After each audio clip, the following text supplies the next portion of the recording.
Il ne saurait être question d'imposer, mais au moins de proposer, de vanter le bonheur de celui qui a appris, très jeune, à obéir.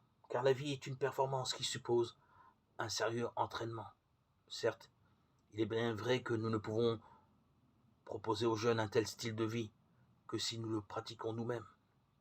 Et nous ne serons motivés que si notre conviction est alimentée par des textes aussi musclés que l'Épître aux Philippiens. Comme le Christ vit du Père, le chrétien vit du Christ. Mais comment pourrions-nous vivre de quelqu'un que nous connaissons à peine? Comment pourrions-nous en vivre si chaque semaine on ne profitait pas de l'assemblée pour fournir au peuple de Dieu une nourriture substantielle? Cela non plus ne s'improvise pas.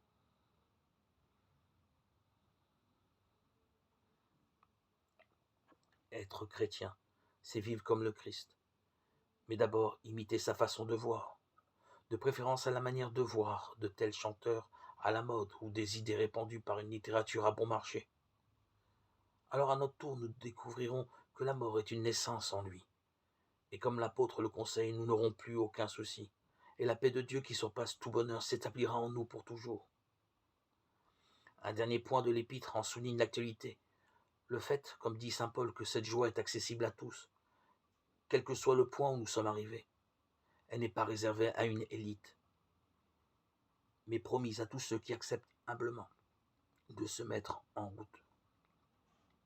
Ce n'est pas la facilité qui nous est promise, mais l'allégresse dont aucune souffrance n'aura raison.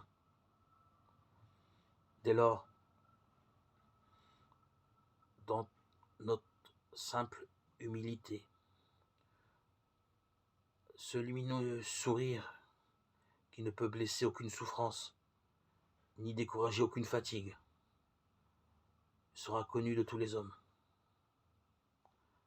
Ce sera notre sourire qui participera humblement à la construction d'un monde plus beau,